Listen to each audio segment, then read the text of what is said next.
साथियों, आपको पुस्तक जन्म शताब्दी पुस्तक माला 71 हमारी अंतश्चेतना ही वास्तविक गायत्री प्रवचन श्री राम शर्मा आचार्य पृष्ठ 5 से पढ़कर सुनाते हैं। ऋतंबरा प्रज्ञा प्राप्त करनी हो तो हंस बने। मैं यह चाहता था कि सब गायत्री की शिक्षा, गायत्री की वास्तविकता आपको बताऊं। कलेवर के बाद में वह बात सिखाऊं जहां से गायत्री के चमत्कार, गायत्री की सिद्धियां, गायत्री का गौरव छिपा हुआ है। छिपा हुआ है बेटा, यह सब वहां छिपा हुआ है जिसको हम ऋतंबरा प्रज्ञा कहते हैं। वास्तव में गायत्री का अर्थ आज ऋतंबरा प्रज्ञा करना पड़ेगा। ऋतंबरा प्रज्ञा कैसी होती है बेटे? ऐसी होती है ऋतंबरा प्रज्ञा जिसको जो कोई भी आदमी अपने काम में लाएगा उसको कई तरीके अख्तियार करने पड़ेंगे। गायत्री का वाहन हंस है। गायत्री किस पर सवार होगी? हंस पर सवार होगी। हंस पर सवार होगी। और किस पर सवार होगी? कौवे पर? नहीं महाराज जी, कौवे पर नहीं हो सकती गायत्री, हंस पर सवार होती है। हंस किसे कहते हैं? हंस एक प्रतीक है, तू समझता क्यों नहीं? अरे ये प्रतीक है, हंस पर गायत्री नहीं बैठ सकती। हंस पर कैसे बैठ सकती है? हंस तो जरा सा होता है और गायत्री कितनी बड़ी होती है बता बता। और इतनी बड़ी गायत्री हंस पर बैठेगी? हंस पर बैठेगी तो क्या हो जाएगा? क्या हो जाएगा बेचारे हंस का? बेचारे का कचूमल निकल जाएगा। हंस पर क्या करेगी बैठकर? गायत्री को बैठना होगा तो मोटर मंगा देंगे, हेलीकॉप्टर मंगा देंगे। गायत्री मां को बैठना होगा तो हवाई जहाज दिला देंगे। गायत्री मां को जाना होगा तो बेचारे गरीब हंस पर बेचारे गरीब हंस पर क्या क्या बैठना? हंस पर नहीं, उस पर तो पैर समेटने की भी जगह नहीं है। पालथी मारकर भी नहीं बैठ सकती। जैसे चेयर होती है पैर पसारने की, वैसे भी जगह नहीं है उस पर। टांग को समेट कर बैठे तो भी उस पर नहीं बैठ सकती। अतः वह हंस पर क्या बैठेगी? हंस की आफत आ जाएगी। फिर क्या है हंस?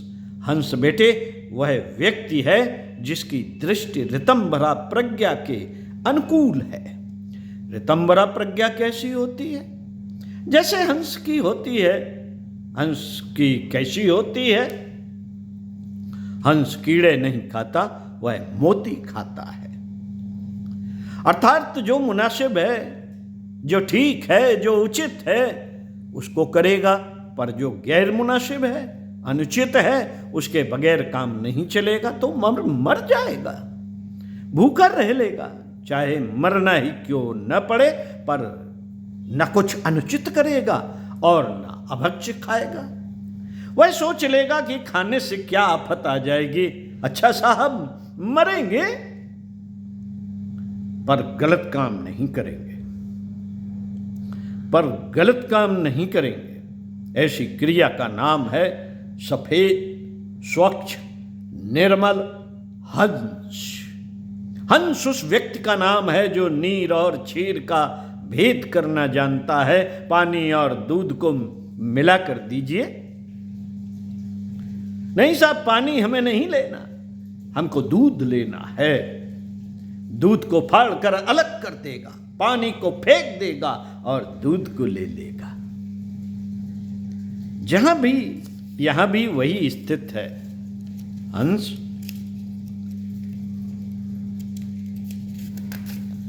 हंस केवल उचित को ही ग्रहण करता है, अनुचित को नहीं। ऋतंभरा प्रज्ञा उसी चीज का नाम है। इसे ही जागृत करने के लिए हम आपको गायत्री की साधना कराते हैं। मित्रों, साधना उपासना का प्राण है समर्पण। साधना का प्राण समझिए, और इसका प्राण है समर्पण। बस समर्पण कर लीजिए, फिर देखिए ऐसे ही मारा मारी की आवश्यकता नहीं पड़ेगी। मैं पहले ही कहे देता हूं कि माला मत फिरा, समर्पण करना सीख। बेटा ऐसा कर, इसमें बांस की बांसुरी की तरह अपने को खाली कर दे, फिर देख मजा आ जाएगा।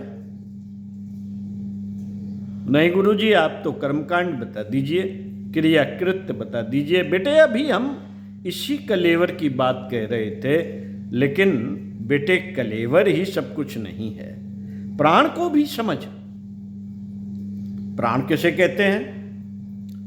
प्राण उसे कहते हैं जिसमें हमें अपनी चेतना का परिमार्जन करना पड़ता है और चेतना को साफ करना पड़ता है। चेतना की जो गलतियां हैं, चेतना की जो भूलें हैं, चेतना में जो दोष हैं, चेतना के ऊपर जो भ्रम, आवरण और मल विक्षेप चढ़े हुए हैं, उनको हमें धोना पड़ता है, साफ करना पड़ता है और ऐसी रगड़ाई करनी पड़ती है जैसे कि जंग खाए हुए लोहे के बर्तन को साफ करने के लिए, चमकाने के लिए ऐसे रगड़ना पड़ता है।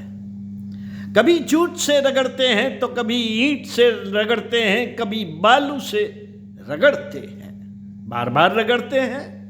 नहीं साफ होता है तो फिर रगड़ते हैं। और जब तक जंग साफ नहीं हो जाती, जब तक चमकने नहीं लगता, तब तक रगड़ते ही रहते हैं। अपनी अंतश्चेतना पर भी जो मल, आवरण और दोष के तीनों आवरण चढ़े हुए हैं, इनको साफ करने के लिए जो हमको मेहनत करनी पड़ती है, मशक्कत करनी पड़ती है, उसको साधना कहते हैं। मन साधे सब सधे, यही साधना का स्वरूप है। मैं अब आपको समझाने की कोशिश करूंगा कि साधना का स्वरूप क्या हो सकता है, असली साधना क्या है।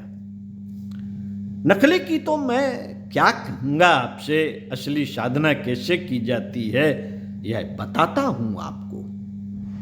असली साधना करता है किसान। किसके साथ? जमीन के साथ। जमीन के साथ में क्या काम करता है? जमीन के साथ में क्या काम करता है? बेटे धूप में खड़ा रहता है, रगड़ता रहता है, खोदता रहता है, गड़ता रहता है, साल भर अपने शरीर को और अपना पसीना इस मिट्टी में मिला देता है। ठीक साल भर बाद इस मिट्टी में पसीना मिलाने के बाद क्या करता है? फसल पैदा होती है, अनाज पैदा होता है और मालदार हो जाता है।